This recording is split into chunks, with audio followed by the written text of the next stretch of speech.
So I just hope I don't offend anybody, but oh, you can't even see them. There you go. I grew these for a periodically long time.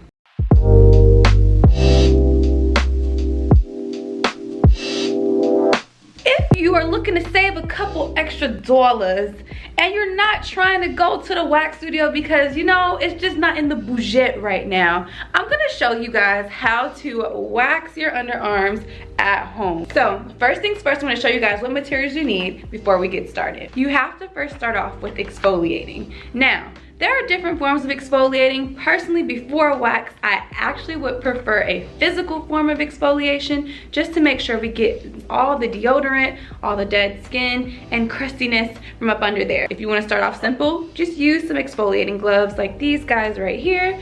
You want to make sure that you toss these in the washing machine at least every 2 weeks. And after your 4-week hiatus, they need to go because they tend to grow little funny nasty things in them because they live in the shower. Or you can go ahead and grab you an exfoliating brush. This one here is from Kitsch. You can get this one from Mahaly-spa.com. This one is really soft, and of course you don't have to use this like just on your underarms. You can use it on your body, you can use it like your arms, your legs. You can even do some lymphatic drainage with this by following the diagram on the side of the box. Either way, you have to make sure you exfoliate no matter what. A pre-waxing cleanser. This is a Cerapill cleanser. I got this because it's super accessible if you are a esthetician. If you're not an esthetician, any form of an astringent will work. You know that Thayer's witch hazel that you've been using on your face that you should stop? But you don't have to go fancy with something like this. Just a regular astringent would be perfect. Next, you're gonna need some baby powder. It helps absorb the sweat as well as excess cleanser when you spray it on the body. Next, you'll need some cotton rounds. I prefer to spray my cleanser and put my baby powder on here, or use this to spread out my baby powder evenly. You're gonna need tongue depressors or popsicle stick. You can definitely go ahead and grab yourself some gloves. If you're waxing yourself, you don't necessarily need them. I've been waxing for so long that I don't even feel right waxing without them, and it also protects my nails from getting any wax on them. These are optional, but these are extra large senior tongue depressors, and this is just to help stir your wax pot. If you have a bigger wax pot, of course, you don't want to lose that stick trying to stir. Onto your wax and your wax pot. So personally, as an esthetician, I prefer wax that can only be acquired from estheticians. However, if you're at home, you have 2 options for your wax source. You can use the Clean and Easy Acai Antioxidant Hard Wax. You can pick this up in Sally's. It comes in a can. If you get a really small, inexpensive wax pot from Sally's as well, like the GG wax pot, you can place it right in there, you cover it, and it'll do its thing. You can also use the Starpill, I think it's called the blue wax from Starpill, but those 2 waxes are as good as they're gonna get when it comes to non-professional wax. Okay, so now that you have all your things together, let's go ahead and get started with prepping with your wax. I'm just gonna go ahead and throw on some gloves, just because like I said, I don't wanna get any wax on my nails. You're gonna take your cleanser, your cotton round, you're just gonna spray your cotton round. Make sure it's nice and saturated. You're just going to wipe your underarm. And since I have such long hair, I'm just going up and down all the different motions just to make sure I got all my deodorant out of the way. Next, I'm gonna go in with my baby powder. Like I said, I prefer to keep it on this. Now, the key to powdering your underarms is you want them to be, you know, dusted really well. You don't ever want it to get to a point where it's so much in here the wax won't stick, and you'll know. What I'm gonna also do next is just tuck my dress to my brassiere here, just so I don't get any wax on my dress. If I do, it's hard wax. That's another reason why I like hard wax. You let it dry, it'll peel right up. So I'm gonna show you guys how to do a 3-part pull, and that is what we're gonna do in here. If you have more hairier, dense underarms like myself, you're probably gonna need a 3-part pull. Once you start getting to the hang of waxing consistently like you're supposed to, you can do the 2-part pull. I'll show you.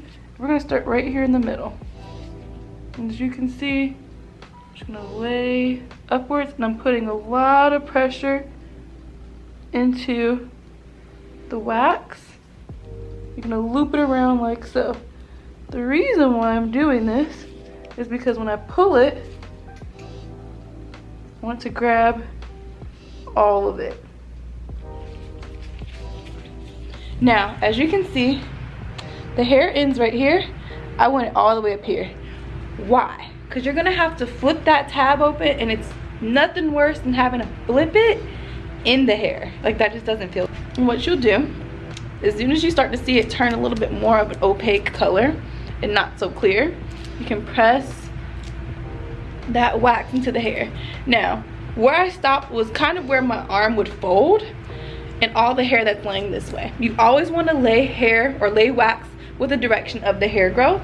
So this hair tends to, on most people, tends to grow up, so you want to lay up. But do yourself a favor, make sure you look at to see what direction your hair grows. So it's ready. So I'm gonna do is I'm just gonna go ahead and pull this down here, right? There we go. So you have a nice little tab so you can pull on. Since you are doing your own underarm, try to bend your arm like this. And when you bend it like this, it gives you a little bit of, I guess, more pressure or tautness here. Ready? So you're just gonna psych yourself up. Ready? 1, 2, 3. And then you just apply pressure. That wasn't too awful. This is gold. Okay, for all the people that want to see it. But you can see these little white dots at the very end of the hair. That is the bulb. That means I got everything from directly under the skin. That's how you know you got a good pull. In between pulls, you can take that cotton round that you had that powder on with, and you're just gonna go ahead and re-powder. Sweat glands, they tend to be overactive whenever something traumatic happens, like you pulling hair out. And you wanna make sure that this is still nice and dry. So you're gonna take this here, you're gonna go down, you're gonna pull the opposite way. The reason why is because most people, their hair tends to grow this way whenever you're waxing this half part of your underarm. Like I said, I only recommend this method whenever you have really dense hair, underarm hair like myself, just because it just breaks it up and you lessen the chance of breakage. When you break the hair, then you are at more risk of ingrown hairs and of course just some not fun fast regrowth. Of course, we're gonna flip this guy up there. With this guy, you can pull on your chest this way, and then on 3, 1, 2, 3,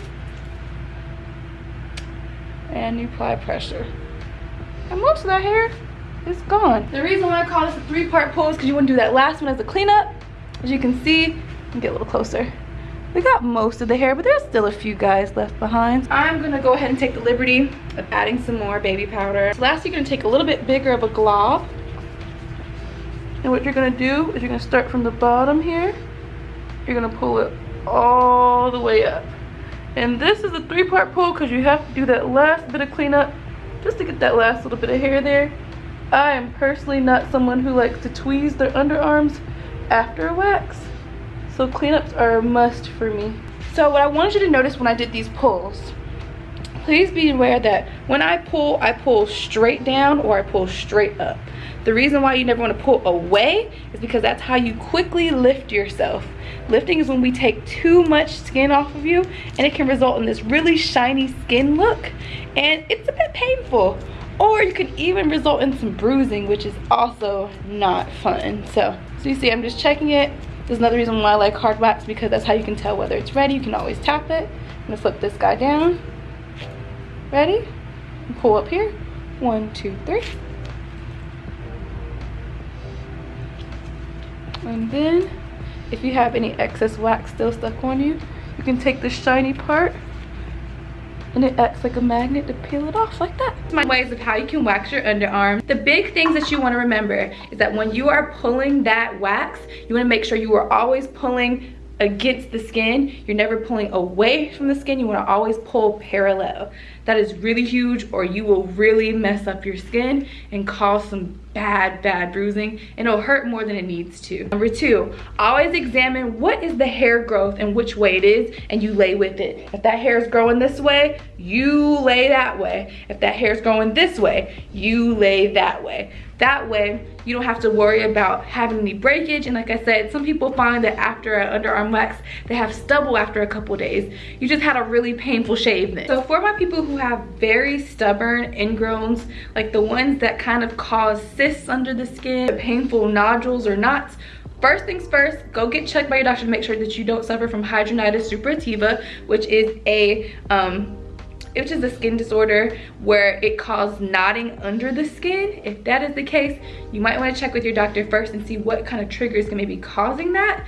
And I would highly advise to stop shaving now. You can absolutely wax if you do have hidradenitis suppurativa. The only thing is you never want to wax over an open wound, and you also want to turn that wax pot just a little down just so that heat doesn't inflame that area. Now let's talk about aftercare. You want to always make sure that you are exfoliating at least twice a week, no more than 3 times a week when it comes to your underarms. Once again, you can use that Kitsch dry body brush. You can use it before you get in the shower, and if you're trying to also help with a little bit of discoloration that's left behind from ingrown hairs, you can look at the PFB Vanish. This is the PFB Vanish plus chromabright. It's a roller ball, so you'll roll it on this guy. It has a little blue roller ball. It is strong. This is not to be used more than 2 times a week. I don't recommend it more than 2 times a week just because it is so strong. It's almost like a mini chemical peel for your body and a roll-on. So I really like this stuff. It's really great, and also that chromabright is really great for the skin brightening and kind of just evening out that skin tone in that area. If you're someone who suffers with severe discoloration under your arms or even any other place, because you can use this not just here but on your bikini line, is you can use the PFB Vanish Luminate. Now the Luminate is an excellent cream for helping with discoloration and evening out your tone. There's a lot of people who have the chafing and they have discoloration in between their thighs. We use this and it's amazing. You can use this under the arms, amazing, or even on the bikini line, amazing. A really great alternative to the Carol White that I talked about in a previous video, but I tend to like this because you can, one, use this every day. You don't have to worry about skin bleaching, so you don't have to take any time like rotating. You know, when you use a hydroquinone product like Carol White, you do have to take a moment to give your skin a break, and then usually your skin starts to rebound afterwards if you're not taking care of it properly during that off time.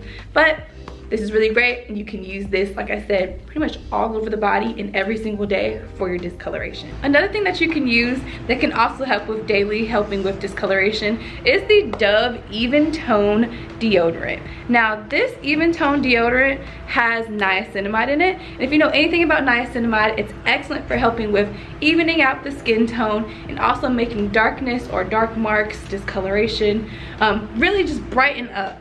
And so I really like this one. I wish they had this in a spray version because I love the Dove spray deodorants, but this is also a really great option for someone to help with that as well. I know I've been seeing the deodorants with concealer in it. That just sounds like a bad time, especially if it's moist here, you have concealer, wetness, and it's creasing. Like, tell me that sounds like a good time. It doesn't to me personally, so I'll be sticking with this. With that being said, I am so excited that you were able to watch this video the whole way through. I got to show you guys what you need to prep before you start waxing, how to set up and what materials you need, how to wax your underarm, and also how you can use things to help with discolorations, ingrowns, and just really keeping for really nice smooth underarms like these. Like I said, I'm not perfect. I'm not saying that there's not no discoloration, but you know, I do try my best to keep everything as even toned as possible. These products you can find is going to be on www.mahaly-spa.com, and I will also link them below in the description box. With that being said, I look forward to seeing you guys soon. Bye. I'm going to wipe your underarm. Now the key to powdering your underarms is you want them to be, you know, dusted really well. You don't ever want it to get to a point where, I'll show you. We're gonna start right here in the middle. And as you can see, I'm just gonna lay upwards, and I'm putting a lot of pressure into the wax. You're gonna, there we go. So you have a nice little tab. 1, 2, 3. And then you just apply pressure.